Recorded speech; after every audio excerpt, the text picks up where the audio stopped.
Right now, as you read these words, there is a voice in your head saying them.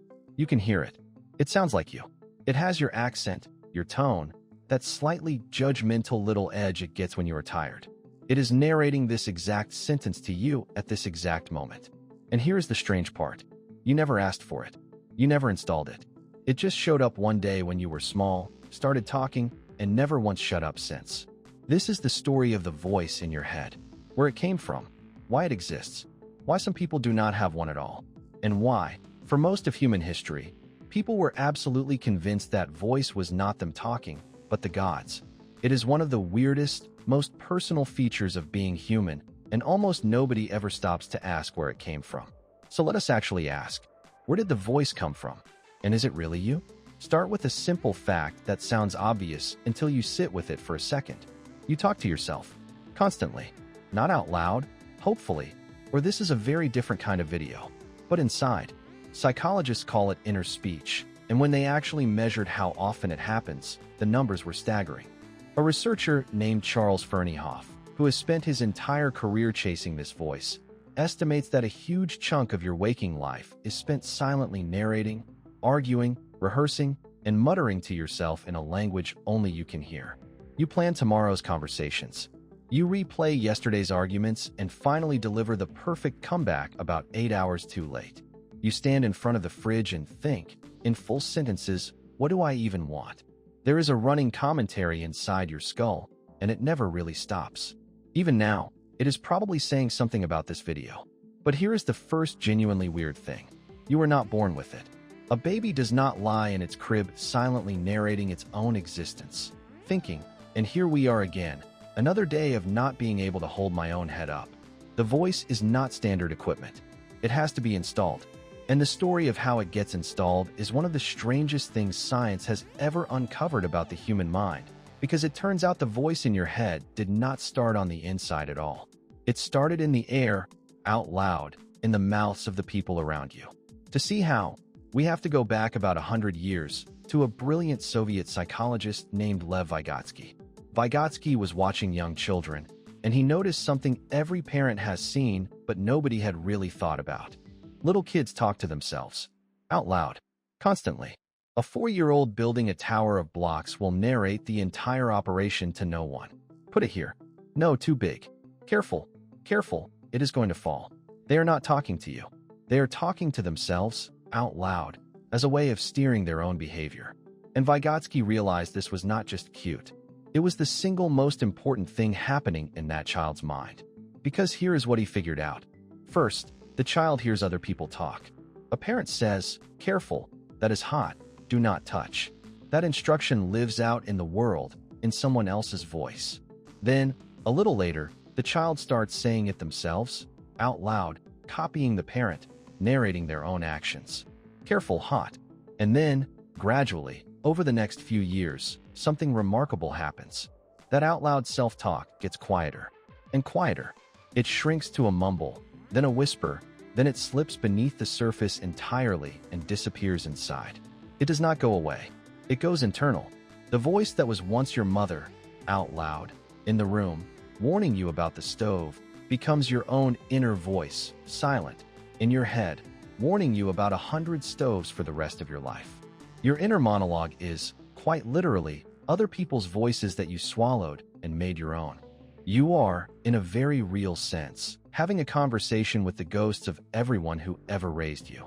Sit with that for a second, because it reframes the whole thing. That voice you think of as the most private, most inner, most you part of yourself. It came from outside. It was built out of overheard conversations, which raises an obvious question. If this voice is such a weird, second-hand, cobbled-together thing, why do we have it at all? What is it for? Because evolution does not hand out free features. If the voice is there, it is doing a job. And it turns out it is doing several. The first job is control.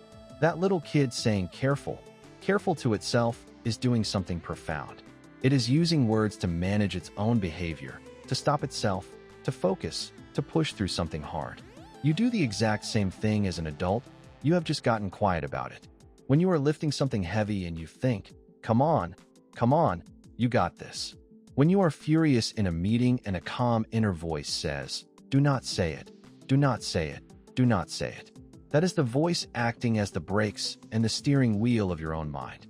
Studies of athletes and high performers find that the ones who talk to themselves deliberately, who coach themselves through the hard moment, actually perform better.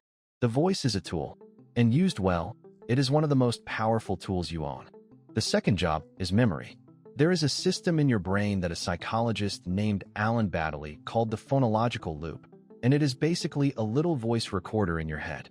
When someone tells you a phone number and you repeat it to yourself over and over, 7, 4, 2, to keep from forgetting it, that is the loop. That is your inner voice holding information alive by saying it on repeat. It is such a fundamental part of how you think that you are using it constantly without noticing. The voice is not just commentary. It is part of the machinery of thought itself. And this points at something bigger, something that might be the real reason the voice exists at all. Think about what language originally evolved for. It evolved so that one human could get an idea out of their own head and into someone else's. It was a tool for coordination, for saying, "The antelope went that way," or "Do not eat those berries, they killed my brother." Language was invented to talk to other people. But somewhere along the line, the human brain did something no other animal has ever managed. It turned that tool around and pointed it at itself. It took the machinery built for talking to other people and used it to talk to you. And that may be one of the most important moves in the entire history of our species. Because the moment you can talk to yourself, you can plan. You can argue both sides of a decision. You can imagine a future you and give it advice. You can become, in a sense, two people, the one who speaks and the one who listens, both living inside one skull. That is not a small upgrade. That may be the thing that let a naked, unremarkable ape start building cities and writing symphonies and arguing on the internet at 2 in the morning. The inner voice might be the greatest hack in the history of evolution. We took a tool for talking to each other, and we used it to invent the self. And notice how strange the voice actually sounds once you pay attention to it. It is not like normal speech. It is fast and compressed and clipped. You do not narrate every thought in full, polite sentences. Charles Fernyhough found that inner speech often runs in a kind of shorthand, a condensed version where a single word can stand in for a whole idea. Because you already know what you mean, you do not have to spell it out for yourself. But here is the eerie part. Your inner voice can also do impressions. When you read a text message from your angry mother, you hear it in her voice. When you remember something a friend always says, you hear their tone, their rhythm, their exact way of saying it. Your inner voice is not a solo act.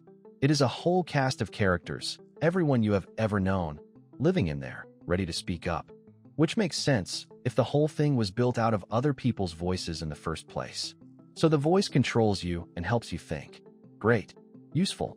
But if you have been paying attention to your own head for more than about 5 minutes, you already know the voice has a dark side. Because the same voice that says you got this also says the other thing. The thing at 3 in the morning. And that is where this story takes a much stranger turn. Because the voice does not always help. Sometimes it turns on you. That same inner narrator that coaches you through a workout will, at 2 a.m., replay the single most embarrassing thing you did in the 9th grade, in full high definition, for no reason at all. It will take a small worry and loop it, and loop it, and loop it, until a minor concern becomes a spiral of doom. Psychologists have a word for this: rumination. The voice, stuck in a groove, saying the same painful thing over and over. A researcher named Ethan Kross, who wrote an entire book about this called Chatter, describes how the same inner voice that is our greatest tool can become our greatest tormentor. It is the exact same voice. The one that helps you plan your day is the one that keeps you awake at night, prosecuting you for crimes you barely remember committing. And knowing that it is just a voice, just internalized speech bouncing around your skull, does not make it shut up. Anyone who has ever tried to argue their own brain out of a spiral at 4 in the morning knows that you do not win that argument. You just eventually fall asleep. Now, at this point you might be thinking, okay, everyone has this loud, useful, occasionally cruel voice. It is just part of being human. And that is what scientists assume too. For a long time, everyone quietly believed that the inner monologue was universal, that every single person had this running narration, because how could you not? And then somebody actually asked, and the answer broke people's brains. Because it turns out, Some people do not have an inner voice at all. None. Silence. This is where a researcher named Russell Hurlburt comes in. Hurlburt developed a method where he would give people a beeper, and at random moments throughout the day it would go off, and the person had to freeze and write down exactly what was in their awareness at that precise instant. Not what they thought was usually there. What was actually there, right then. And what he found stunned everyone. The amount of inner speech varied enormously from person to person. Some people, when the beeper went off, were almost always mid-sentence in their heads, narrating away. But others, a real and significant number of people, had no words in their heads at all. They thought in pictures, in feelings, in abstract concepts with no soundtrack.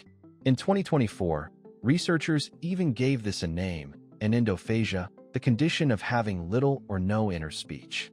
And when people first find this out, it genuinely causes fights. People with a loud inner voice cannot comprehend how you could think without words. People without one cannot understand why you have got a guy in your head narrating everything like a nature documentary. Both sides are convinced the other is either lying or somehow malfunctioning. Neither is. There is just far more variety inside human heads than any of us ever assumed, because we can only ever be inside our own. But we are not done getting strange, because there is one more twist in the story of the inner voice, and it is the wildest idea of all. We have talked about where the voice comes from in a single human life. It gets installed in childhood. But there is a much bigger and much more controversial question. Where did the voice come from in human history? Was there a time, long ago, when humans did not have an inner voice at all?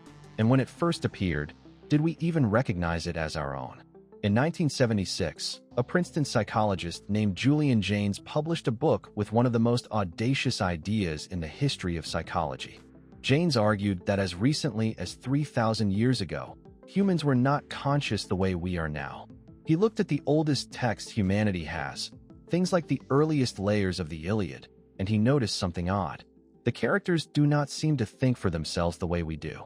They do not sit and deliberate. Instead, at the crucial moment, a god speaks to them and tells them what to do. And Jaynes proposed something staggering.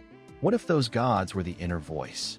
What if, back then, the two halves of the human brain were not fully integrated, so that when one half generated a command, the other half heard it, literally heard it, as an external voice, a voice with authority, a voice that did not feel like you, because you did not yet have the concept of a you for it to belong to. He called this the bicameral mind, the two-chambered mind. And in his telling, the voice of God and the voice in your head are the same voice. The gods did not go silent. They just moved in. They became you. Now, most scientists think Jaynes went way too far. The idea that humans were basically not conscious during the Bronze Age is a very hard sell, and the evidence is shaky. But here is why the idea refuses to die, why people are still arguing about it almost 50 years later. Because it points at something real and deeply uncomfortable. Your inner voice does not always feel like you are choosing to speak. Sometimes it just arrives. A thought appears, fully formed, in words, and you did not consciously decide to think it. It can feel less like you talking and more like you listening. And if you have ever been unable to stop a thought, unable to make the voice be quiet, then you already know the unsettling truth that Jaynes was circling. You are not fully the author of the voice in your head. You are also its audience. So let us put the whole story back together. The voice starts outside you, in the mouths of your parents and everyone who raised you. As a small child, you copy it out loud, narrating your own little life. Then it goes quiet, sinks inside, and becomes the silent narrator you now think of as your innermost self. It gives you control over your own mind and holds your thoughts in place so you can think at all. But it can also turn and loop and torment you at 3 in the morning. Some people never get one and think in silence their whole lives. And long ago, we may not have recognized it as ours at all. We may have called it the gods, which brings us all the way back to right now, to this exact moment, to the voice reading you this final sentence. It is the most intimate thing you own, and it was never fully yours. It is you, and it is everyone who ever spoke to you, all at once, still talking, long after they have gone. So the next time it pipes up, narrating your day, rehearsing an argument, judging your snack choices at 11 p.m., maybe do not try so hard to shut it up. It is not an intruder. It is the strangest, oldest, most human thing about you. It is the sound of your own mind, learning to speak. If you enjoyed this video, please consider subscribing. A new video goes up on this channel every single day. It would mean everything to have you here.